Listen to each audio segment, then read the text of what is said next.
Bonjour, bienvenue sur cet audio. Que nous révèlent les relations qui précèdent la rencontre flamme jumelle? Qu'est-ce qu'elles nous apprennent sur nous-mêmes, sur notre fonctionnement amoureux spécifique, personnel, et d'ailleurs aussi que nous ont appris ces relations précédentes? Est-ce qu'elles nous ont transformés pour le meilleur ou est-ce qu'elles nous ont abîmés pour le pire, si je voulais partir dans l'autre sens? Ou encore, est-ce que nous sommes prédestinés à certaines relations amoureuses plus qu'à d'autres, dans un certain fatalisme, ou attirons-nous ce que nous vibrons à l'intérieur? Et encore une question, la relation précédente, relation amoureuse, permet-elle de présager de la suivante, de celle qui va succéder? C'est ce que nous allons voir ici, donc en évoquant tour à tour certaines des relations qui peuvent prendre place en amour, notamment la passion amoureuse, l'amour platonique, l'obsession sentimentale, en tant qu'état d'être, encore un petit peu différemment des relations d'âme, et puis donc en relation d'âme, les relations âmes-sœurs, les relations karmiques. Et encore, là où pour moi ce ne sont plus des relations d'âme, nous verrons ce que nous révèle le vécu dans le couple de relations toxiques, relations avec pervers narcissiques. Tout en redonnant donc au long de ce déroulé de toutes ces relations amoureuses quelques éléments de comparaison avec la connexion flamme jumelle. On peut repréciser tout de suite d'ailleurs que toutes nos relations amoureuses tout au long de notre vie sont largement influencées par deux choses. La première, ce sur quoi s'accordent tous les milieux de la psychologie et de la psychanalyse, fortement influencées donc nos relations amoureuses par notre environnement d'enfance. Et les modèles que nous avons eus en tant que couple dans l'enfance. Le premier modèle étant le couple parental. En disant tout de suite derrière quand même que s'il y a eu famille dysfonctionnelle et couple dysfonctionnel, ça ne présage pas que toute la vie de cet enfant, il n'y aura un vécu qu'avec des couples dysfonctionnels, que toutes ces relations amoureuses à cet enfant devenu adulte seront vouées à l'échec. Ça va dépendre, encore une fois, on pourrait dire, de la capacité de résilience, de ce qui a été guéri avant d'entrer dans les relations amoureuses à l'âge adulte. Mais le premier modèle reste pour tous les enfants les modèles vus dans l'environnement à ce moment-là, donc avec le couple parental comme premier modèle. Et puis deuxième chose pour moi, là ça va être personnel, je le rajoute en deuxième volet de ce qui influence fortement nos relations amoureuses, c'est la quête profonde de l'âme pour son évolution, au travers de l'amour vécu avec un autre, plus particulièrement avec un autre, donc dans le couple, mais aussi sa quête d'amour en général au milieu du groupe humain. Alors, avant même de vous parler de ce que révèlent toutes ces relations évoquées, je peux aussi avancer que les personnes qui sont encore dans le rêve de la romance hollywoodienne sont pour moi encore fortement conditionnées par les clichés de société. Clichés qui peuvent avoir la vie dure, donc conditionnement engrammé dans l'inconscient, inconscient collectif qui a mis ce genre de clichés dans l'inconscient individuel des personnes qui restent conditionnées par ce genre de clichés, et ce qui a été prôné comme schéma idéal, le schéma parfait du couple comme conditionnement, donc qui en fait on s'en rend compte au long de l'existence, n'existe que très peu. La romance hollywoodienne, ça peut être le début d'une histoire d'amour, mais ça n'est pas comme ça que perdurent les choses, et être en couple, c'est quelque chose de bien différent que cette image hollywoodienne, hors même relation d'âme comme celle dont nous parlons ici sur la chaîne. Et comme il y a un schéma vraiment inculqué comme ça dans l'esprit des enfants, toujours là aussi, question d'environnement, donc qui va conditionner l'esprit de cet enfant sur la façon dont il va considérer, il ou elle, garçon ou fille, donc va considérer les relations amoureuses à l'âge adulte. Et là, dans la romance hollywoodienne, on a vraiment ce schéma de la princesse petite fille donc qui attend son prince charmant. On le voit d'ailleurs toujours et encore dans les jouets, ça persiste, dans les dessins animés, les contes de fées, pas tous, mais certains qui sont présentés comme reflétant vraiment très bien ce cliché, ce conditionnement, et donc la princesse qui attend son prince charmant qui est le héros, le sauveur, prince charmant sur son cheval blanc, qui va prendre soin de sa princesse et qui va aimer sa princesse. Ils vécurent heureux et eurent beaucoup d'enfants. C'est la romance hollywoodienne qui nous est encore présentée, moins qu'avant bien sûr, mais dans les films, d'où son nom, d'où l'expression.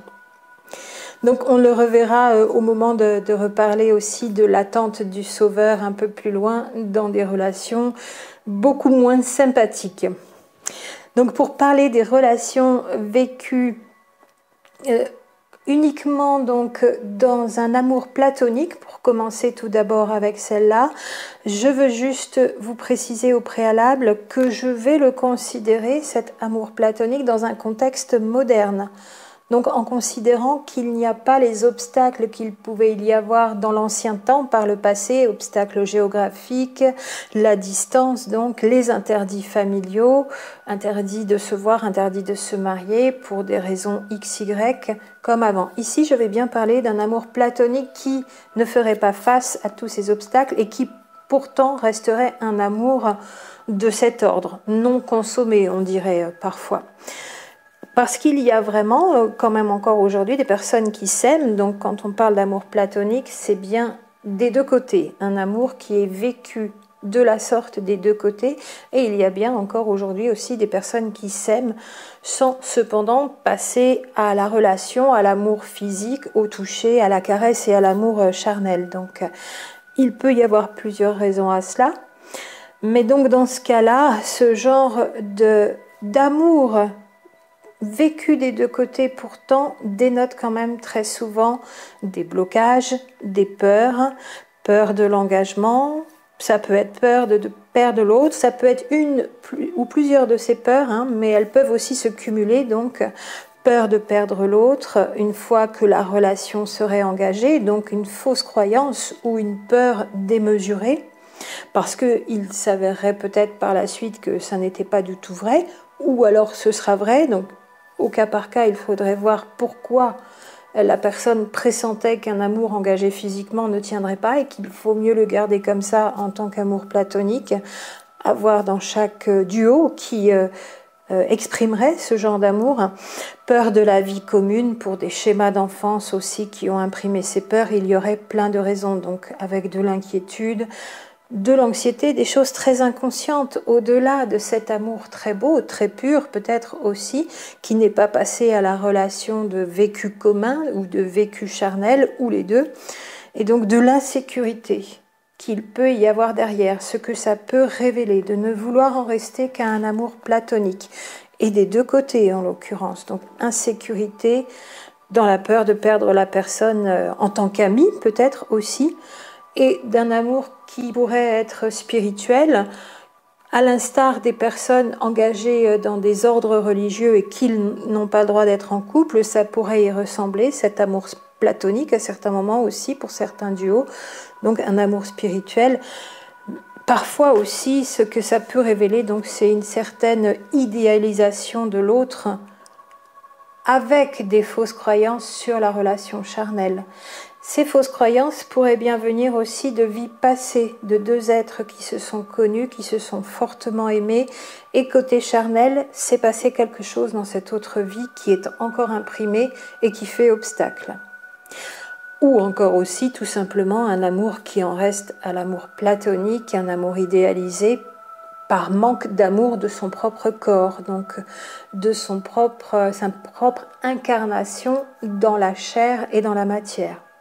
Et il y aurait encore d'autres choses à ajouter, je pense. Donc s'il y a amour platonique par contre d'un seul côté, si cet amour n'est éprouvé que par une seule personne à l'encontre d'une autre, que cet amour n'est pas partagé, là ça relève plutôt de ce que l'on appelle l'obsession sentimentale. On en a parlé ici sur la chaîne, vous aviez dans toute cette série de vidéos l'obsession sentimentale dans ce que n'est pas la relation flamme jumelle. Vous la retrouverez donc avec ce titre. Et là, ça révèle un grand manque de confiance en soi. Cette obsession sentimentale, donc comme un amour platonique unilatéral, une grande difficulté à aller vers ceux ou celles, selon nos orientations sexuelles, avec qui on peut vraiment nouer des liens, nouer une relation. Alors, nouer des liens, vous entendez les mots quand même, ça veut dire se mettre en dépendance à ce moment-là. On n'est pas encore dans des relations de complétude et dans une relation flamme jumelle, bien sûr, où là, on dénoue des liens dans nos vies passées, de nos vies passées, avec nos histoires passées de cette vie-ci, et on est dans la complétude, on est prêt complètement, c'est le cas de le dire aussi, à partager, et non plus à nouer des liens. Les expressions parlent d'elles-mêmes. Mais ici, donc, dans l'amour platonique éprouvé pour une personne, donc unilatéral plutôt obsession sentimentale, il y a difficulté à avoir confiance en soi pour aller vers des personnes avec qui on pourrait être en couple amoureux. Et on fait une fixation sur une personne qui ne répond pas à l'amour qu'on éprouve pour elle, qui n'est peut-être même pas au courant, mais qui en tout cas n'est pas entrée en contact avec nous. Reste là comme ça éloigné et c'est comme un objet de désir un peu improbable, un amour impossible dans cette obsession sentimentale avec des critères d'attirance physique, d'idéalisation là aussi qui dénotent sûrement, à voir au cas par cas, toujours un grand manque d'appréciation de soi, de confiance en soi et d'amour de soi. L'obsession sentimentale arrive plutôt dans les premières décennies, les premières années de vie, les premières expériences aussi, où il y a pu y avoir de la déception, de l'abandon, du rejet. Et donc, des personnes se retrouvent avec un grand manque de confiance en elles, à avoir trouvé un objet de désir, avec tout cet amour à lui vouer, mais pensant que c'est un amour impossible, que l'autre ne voudra pas d'elle, qu'il vaut mieux rester comme ça, amoureuse ou amoureuse, sans rien dire. C'est aussi un amour qui prend de l'énergie, un état d'être, donc qui rend quand même dépressif et qui est à prendre en charge, à soigner, parce que ça peut durer plusieurs années, surtout quand on est plus jeune. Donc, l'obsession sentimentale, pour le préciser, et en terminer avec ces premières relations d'introduction qui ne concernent pas nos relations d'âme en suivant, l'obsession sentimentale n'est pas forcément encore de l'érotomanie, comme on l'appelle en psychanalyse et psychologie et psychiatrie, donc, qui serait un stade d'après pathologique. Mais par contre, dans l'érotomanie, il y a un fonctionnement obsessionnel, donc maladif, et ici avec une pathologie qui est décrite ainsi. Donc l'érotomanie, c'est le fait de penser que l'autre nous désire autant que nous le désirons, que nous sommes un objet de désir pour l'autre, qu'il nous aime à la folie, qu'il ne veut pas nous le dire ou que nous sommes trop bien pour lui, c'est pour ça qu'il est timide, il ou elle, toujours un femme ou homme en face, c'est pour ça qu'il ne nous révèle pas ses sentiments et c'est tout un tas de plans sur la comète échafaudés, complètement hors de la réalité parce qu'il n'y a dans ce cas-là aucun signe, aucun moment de la vie ou environnement qui permettrait à ces deux êtres-là de s'être rencontrés, soit amicalement, soit professionnellement. C'est une totale projection de quelque chose de totalement virtuel, totalement inventé, totalement imaginé, l'érotomanie. Sans signe d'aucune nature que ça pourrait bien être quelque chose d'existant, des sentiments chez l'autre aussi. Donc, et c'est vraiment du domaine pathologique avec des personnes qui souffrent de cette pathologie, donc l'érotomanie, qui deviennent le plus souvent harcelantes, envahissantes, voire agressives, et ça peut aller, si l'objet de désir ne répond pas au désir, donc si l'autre n'acquiesce pas à cette exigence de relation, que l'autre ne veut pas du tout, ça peut aller jusqu'à avoir des envies de la mettre sous emprise, de la supprimer, de la voir disparaître, si l'autre finalement n'obéit pas au désir de la personne érotomane. Donc, rien à voir avec d'autres... alors, ni avec l'amour platonique, l'obsession sentimentale, la passion amoureuse, ce sera encore différent aussi. Et c'est une véritable pathologie de toute façon, l'érotomanie, qui a ses critères bien particuliers. Rien à voir non plus, bien sûr, avec la relation flamme jumelle. Donc, pour tous ces cas précédemment évoqués, nous étions plutôt dans le domaine maladif, pathologique. Maintenant, nous allons voir ce que révèle, notamment, pour commencer, donc, dans nos relations d'âme, ce que révèle une relation âme-sœur dans une vie. Alors, pour le préciser, tous les êtres humains ne rencontreront pas forcément une âme-sœur dans leur vie. C'est ici une rencontre d'âme. Alors, je parlerai sur la chaîne ici plutôt de rencontre d'âme, bien que quand on parle de relation karmique, qui dit karma, dit réincarnation, dit croyance dans l'existence de l'âme. Donc, ce serait synonyme.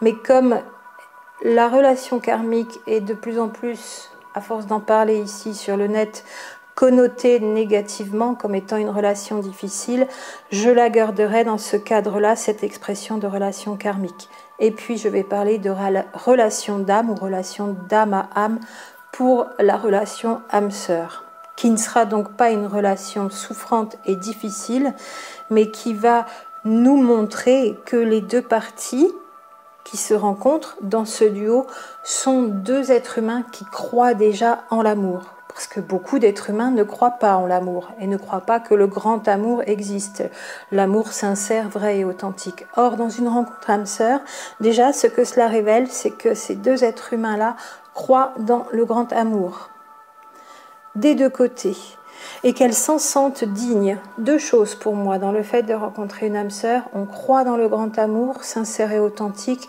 et on s'en sent digne, un peu ou beaucoup.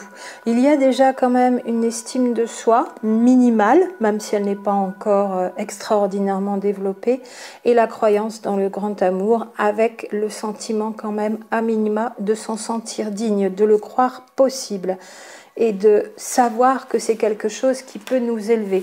Donc on est déjà dans la dimension de l'âme à ce moment-là.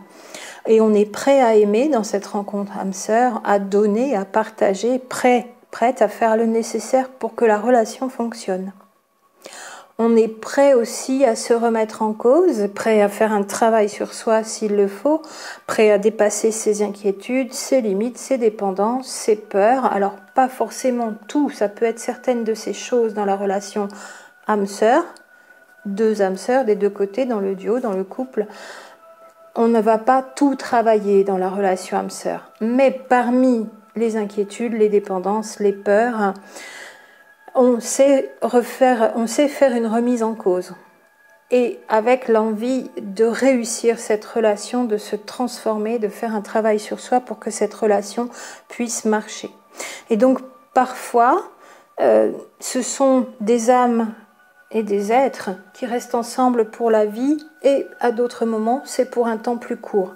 Les âmes sœurs s'aident et s'épaulent, s'aident à travailler sur un point ou plusieurs points. Souvent, il y en a un, surtout le temps de la relation, qui aide plus l'autre. Ça ne crée pas forcément un déséquilibre, mais c'est qu'il y en a un ou une des deux qui peut donner plus que l'autre pour aider.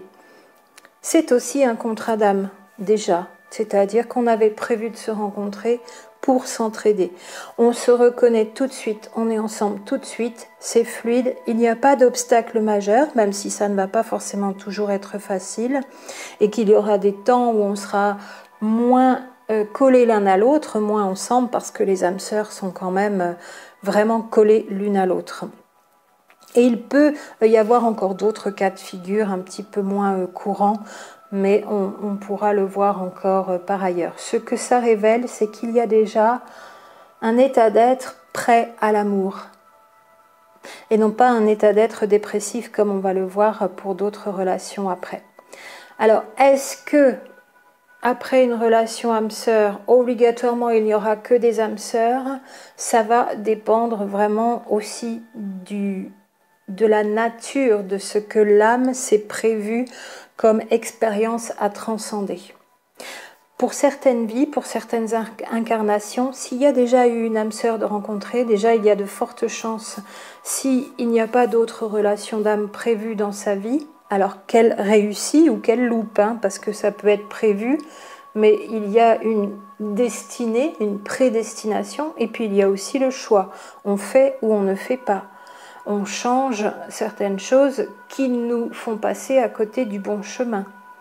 Ou on ne voit pas les signes qui nous amènent sur le bon chemin, on n'y répond pas.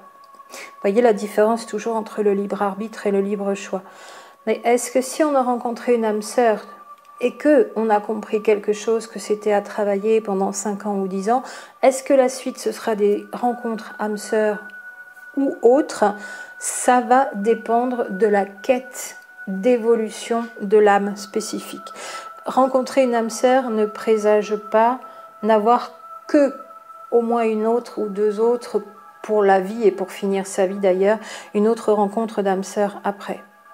Dans les observations de tous les couples et tous les duos, même avant d'observer les relations flammes jumelles que j'ai pu faire dans ma vie, quand on reçoit donc en thérapie pendant de nombreuses années, on a souvent le récit de ce que vivent les personnes qui viennent nous demander conseil à un niveau thérapeutique pour des raisons XY, pas forcément pour le couple, mais en général on sait ce qu'elles vivent dans leur vie de couple et même ce qu'elles ont vécu quand on travaille en médecine holistique, bien sûr, puisque la partie psychologique et émotionnelle nous intéresse fortement pour aider aussi à la santé physique. Et puis pour passer à la suite, donc il y a les relations karmiques qui sont aussi des relations d'âme pour moi, mais je l'ai dit tout à l'heure, donc qui sont le plus souvent des relations à connotation négative, du karma, on se réincarne et c'est ce que j'appelle aussi, comme d'autres, des relations de réparation.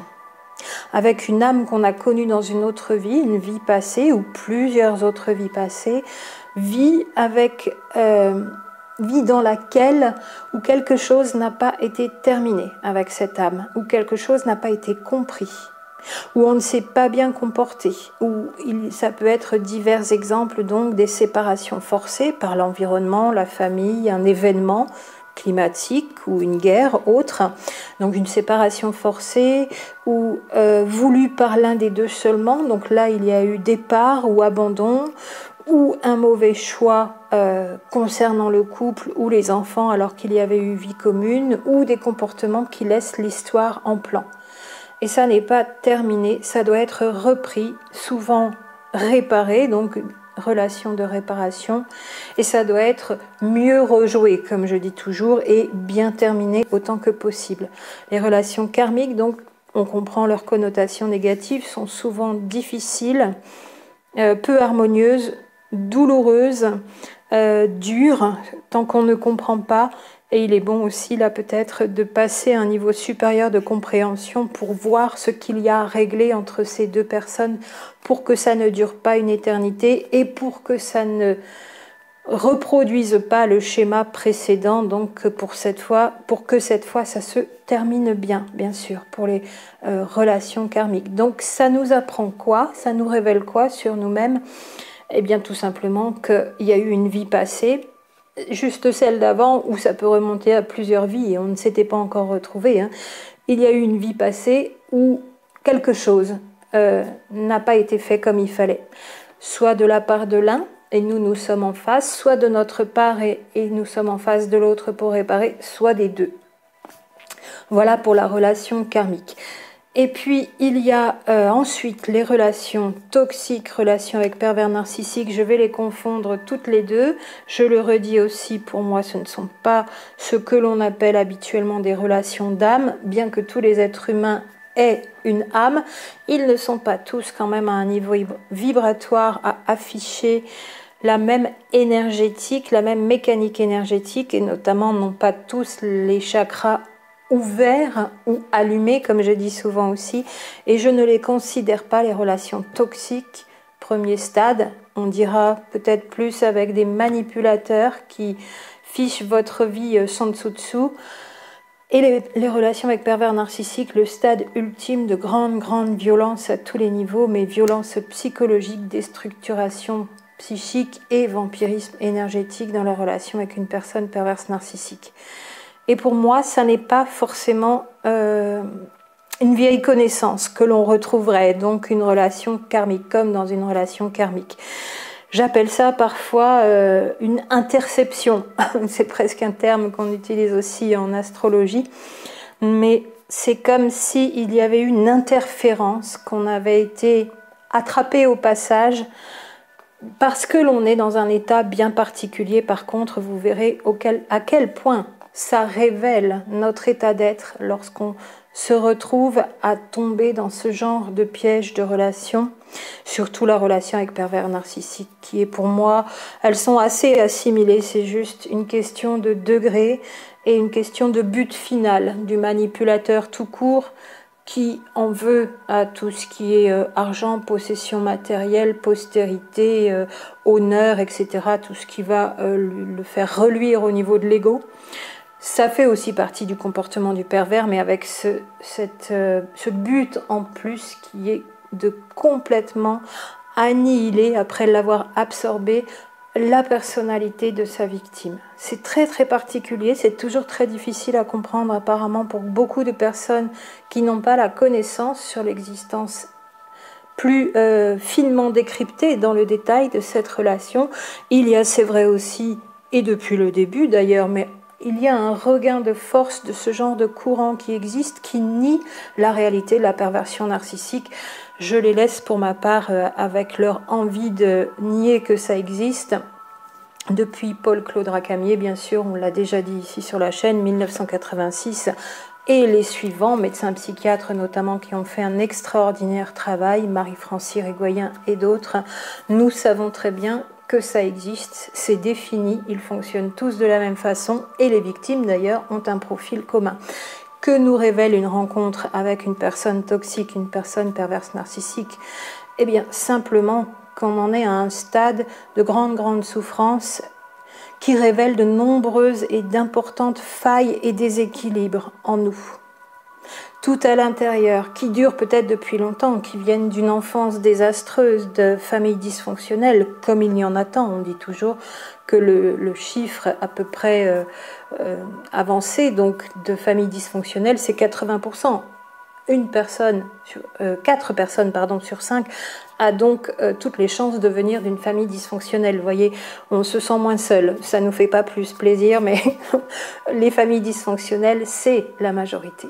Donc on a de la chance quand on est dans les 20% de familles non dysfonctionnelles. Chance entre guillemets.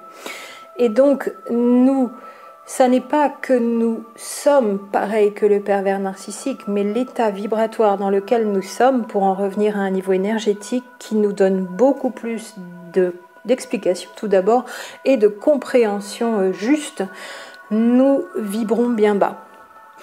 Beaucoup de failles, beaucoup de déséquilibres, souvent des états dépressifs quand on rencontre ce genre de personnes, encore beaucoup de dépendance affective et on sort peut-être d'une relation où on a été abandonné et on est encore plus dans la dépendance affective qu'avant. Et on cherche à s'accrocher à quelqu'un très inconsciemment, même si on se dit libre, indépendante, beaucoup de femmes donc qui sont dans le registre de la victime du pervers narcissique. Dans le couple, ne confondons pas être victime de violence, qui est un état qui doit être reconnu, c'est important, et la victimisation des personnes qui continuent à entretenir des pensées où elles veulent absolument se croire victimes alors qu'elles seraient sorties de cette relation, par exemple. Ça, et la victimisation demande à être définie encore plus précisément, ça ne suffira pas ici, ne prenez pas le peu de mots là pour définition suffisante de la victimisation, bien sûr. Et nous attirons à nous, dans ce cas-là, ce qui est dans le même registre vibratoire. Ça ne veut pas dire que le pervers narcissique fait effet miroir pour refléter ce que nous sommes de joli, mais qui n'est pas réveillé et remis en lumière à l'intérieur de nous, parce que nous sommes très différents. Par contre, il se peut qu'il y ait résonance sur des fractures au niveau émotionnel dans l'enfance, que le pervers narcissique a eu aussi. Il se peut quand même qu'il y ait des prédispositions à tomber dans ce genre de profil après avoir vécu des traumas d'enfance pour le pervers narcissique, alors que d'autres enfants qui vivent les mêmes traumas ne vont pas virer à la perversion narcissique. et auront fait preuve de grande capacité de résilience. On note d'ailleurs aussi que les personnes perverses narcissiques ne sont pas celles qui ont vécu les plus grands traumas. Il y a donc à y regarder de près sur comment ces enfants, très tôt déjà, manifestaient des comportements de perversion narcissique ou de grands manipulateurs pour le stade d'avant. Et donc, en confondant ces deux relations ici pour voir ce qu'elles révèlent pour nous, eh bien, elles révèlent une piètre estime de soi, un manque de confiance en soi, un manque d'amour de soi. C'est tout ce qu'il y a dans ces failles et déséquilibres à un niveau émotionnel. Donc, une peur de la solitude, beaucoup de dépendance affective, la recherche très inconsciente du sauveur, je vous en parlais en début d'audio, avec une vie qui pèse, une vie qui est difficile, on pense que l'on ne va pas y arriver, qu'on est impuissant, que la vie nous en veut, qu'on n'a vraiment pas de chance, qu'on n'y arrivera pas seul. C'est plus ou moins inconscient selon les personnes, et il y a recherche d'un sauveur. Enfin, quelqu'un qui va m'aider, enfin, quelqu'un qui va m'épauler, enfin, quelqu'un sur lequel je vais pouvoir m'appuyer. Je vous dis, c'est très inconscient, même chez des femmes, jeunes ou moins jeunes, qui se disent indépendantes et qui se disent pouvoir faire vivre leur vie seule.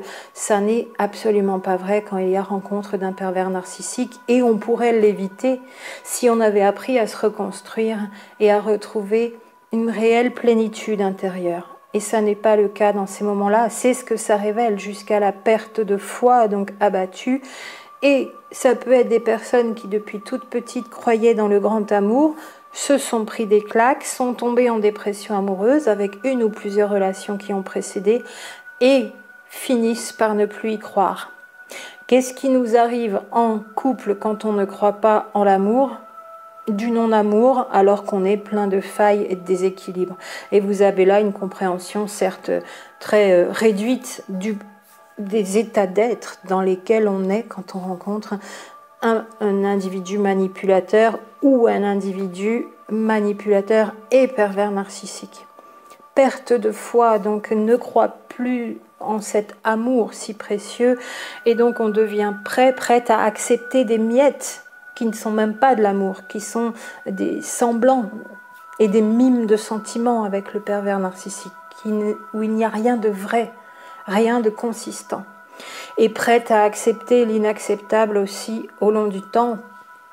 En voyant comment fonctionne la perversion narcissique, on comprend comment des personnes dans le couple qui n'auraient jamais accepté l'intolérable finissent par le subir et n'arrive pas à en sortir. Le psychisme est complètement accaparé, modifié, néantisé.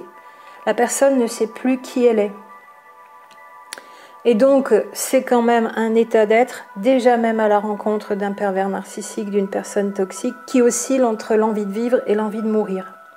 Et quand vous oscillez avec moitié d'envie de mourir, qu'est-ce que vous rencontrez ? J'ai une expression très difficile pour dénommer les pervers narcissiques. Je l'avais plus avant, je l'utilise moins maintenant. Mais c'est un peu comme un animal mourant. Qu'est-ce qui se passe pour un animal mourant ? On sait ce qui arrive dans ces moments-là dans la nature, pour donner l'analogie. Et quand on a à moitié envie de vivre, à moitié envie de mourir, et parfois plus même envie de mourir que de vivre, ce sont ce genre d'êtres qui arrivent dans nos vies. Tout simplement, ils répondent, tu veux plus vivre, tu crois plus en rien. D'accord, ben moi je suis là, je vais terminer le travail. C'est presque ça finalement, de manière un peu sombre et lugubre pour le dire très rapidement. Voilà ce que ça révèle de notre état d'être, ce genre de rencontre. Alors on a balayé les différentes relations d'âme qui nous intéressaient, plus quelques autres relations avant. Maintenant, la question qu'on se posait en début d'audio, c'est est-ce que l'une ou l'autre de ces relations, qui nous révèlent beaucoup de choses sur notre état d'être et sur nous-mêmes à ces moments-là, au moment des rencontres, est-ce que l'une ou l'autre de ces relations présage de la relation suivante ? Comme je le disais tout à l'heure, pour la relation âme-sœur, est-ce qu'on va ensuite, si c'était quelque chose de plus court qu'une âme-sœur pour toute la vie, est-ce que ça présage qu'on va rencontrer des âmes-sœurs ? ou autre relation au moins aussi jolie, donc notamment flamme jumelle.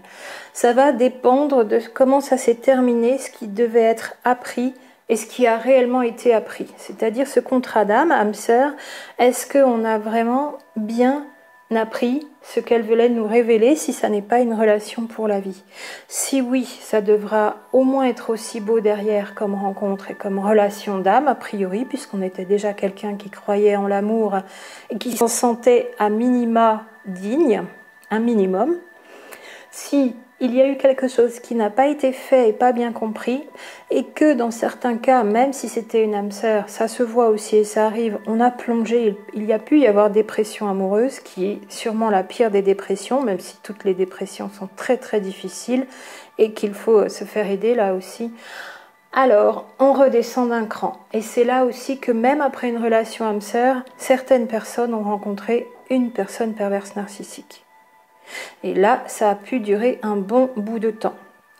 Donc, deuxième étape, si on n'a pas été âme sœur qui ensuite a rencontré une autre âme sœur, et qu'on a été une relation âme sœur qui s'est terminée, et ensuite qu'il y a eu une relation avec personne perverse narcissique, encore une fois, de deux choses l'une, soit on a compris ce que ça venait nous révéler, et on a réussi à sortir de cette relation toxique, violente, destructrice, et on s'est reconstruit, et on continue de se reconstruire, et notre foi est revenue, ou est venue pour la première fois, et notre confiance en nous-mêmes se remanifeste, et de plus en plus l'estime de soi, et de plus en plus l'amour de soi, et vous voyez, c'est une histoire de vibration, et on remonte en vibration, on remonte dans notre joie de vivre, on remonte dans nos passions, dans ce que l'on aime faire, et on remonte dans l'amour que l'on manifeste pour le monde extérieur autant qu'on se le manifeste à nous-mêmes.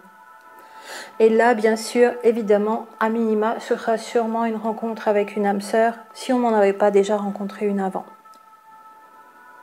Il y a peu de chances de retomber sur un pervers narcissique ou une personne perverse narcissique quand on est remonté en vibration de tous ces crans, plusieurs crans.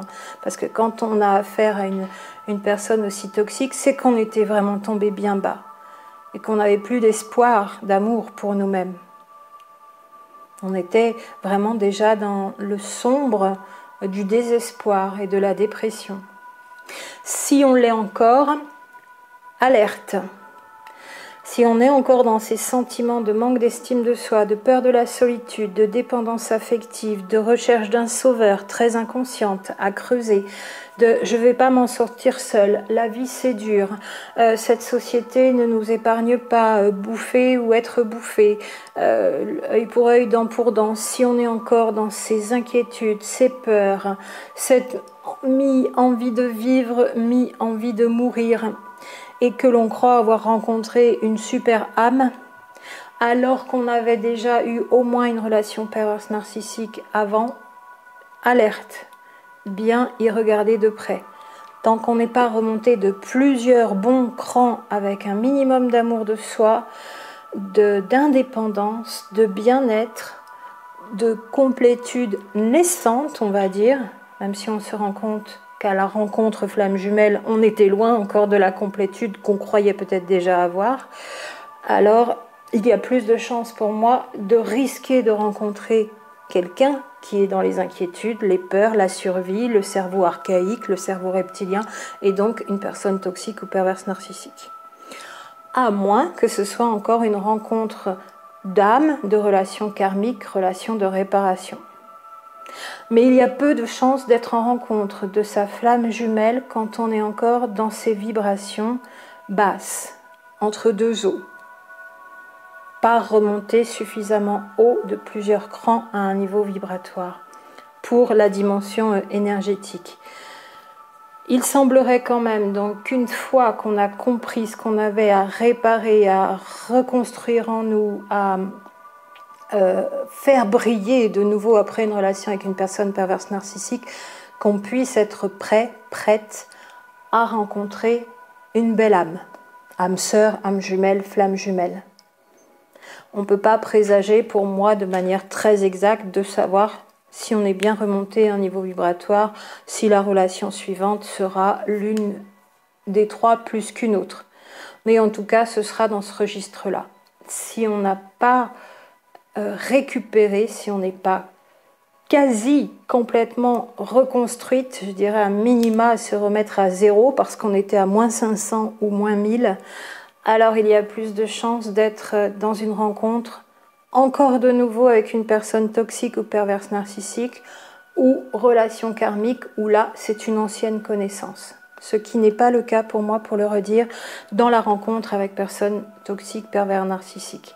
Alors la différence, où est la limite où on passe de la relation karmique de réparation où il y a eu quelque chose de difficile, voire même mort ou meurtre, et la relation toxique, au cas par cas, ce serait difficile ici pour quelques milliers de personnes de faire une case bien définie. Par contre, la relation avec pervers narcissique, elle est quand même tellement spécifique, tellement bien décrite, tellement bien connue pour qui veut bien le reconnaître que ça existe, parce qu'évidemment, si on ne reconnaît pas que ça existe, on ne peut pas voir ô combien il y a des critères très précis. Alors là, dans ce cas-là, on n'a pas de difficulté de voir la différence entre relation karmique et relation avec pervers narcissique. Par contre, relation karmique avec relation toxique, le stade d'avant où ça peut être des personnes manipulatrices, donc des êtres manipulateurs, il peut y avoir une limite difficile à cerner. Au cas par cas, toujours, c'est en regardant tous les éléments d'une rencontre, d'une vie, de qui l'on est, donc de bien se connaître quant à sa personnalité, son mode de fonctionnement, ses mécanismes, ce qui reste comme mémoire et ce qu'il y a encore comme blessure à guérir. C'est là qu'on peut vraiment faire le tri et voir beaucoup plus précisément. C'est ce que l'on fait donc à chaque fois en individuel, en séance toujours. Il n'y a pas possibilité de donner un cas bien défini pour tout le monde qui permettrait ici de se retrouver dans un discours public, donc pour autant de personnes bien sûr. Voilà pour ce que nous révèlent pour moi toutes nos relations précédentes, pour nous qui sommes arrivés déjà à un âge plus avancé, et ces expériences relationnelles dans le couple du passé nous ont permis de voir, 1, comment on fonctionnait, 2, de réparer, 3, de se reconstruire s'il y a eu des relations très très toxiques, avec pervers narcissiques. D'où la capacité aussi de pouvoir faire la différence quand on a cette rencontre qui peut paraître très étrange, qui est hors norme, hors du commun avec sa flamme jumelle. Difficile d'avoir des points de comparaison si on n'a pas eu ces vécus antérieurs. C'est un des grands apports d'avoir eu des expériences de vie et d'avoir un certain âge, bien sûr. On peut avoir cumulé beaucoup de relations amoureuses. Moi, j'ai été dans ce cas-là entre 18 et 25 ans, où j'ai connu une dizaine de personnes par an. Donc, j'avais déjà plus de 50 relations, plutôt courtes à très courtes, bien sûr, mais où j'expérimentais mes sentiments et les sentiments de l'autre. Et où il y avait eu déjà donc une âme sœur avant 25 ans, de l'avoir expérimenté et de voir ce qu'est le coup de foudre. Ça secoue, ça tourbillonne, ça fait des papillons dans le ventre, c'est pure merveille aussi. Toutes les relations avec une âme sœur, qui peuvent être aussi des enfants, des collègues de travail, des amis, bien sûr, ça n'est pas le cas de la rencontre flamme jumelle, c'est toujours dans le duo, dans le couple, c'est toujours une relation d'amour yin-yang, la rencontre flamme jumelle bien sûr. Mais déjà une relation âme-sœur, ça tourbillonne et ça secoue bien. Et elles n'ont pas toutes la même vocation. Et après il y a ces relations karmiques, on a parlé aussi dans les vidéos sur l'âme, des relations avec le partenaire jumeau, le complément divin, vous pouvez retourner à ces 2 vidéos, numéro 63 et 64 de mémoire si je ne me trompe pas, pour les relations que l'on peut rencontrer dans une vie. À très bientôt pour la suite.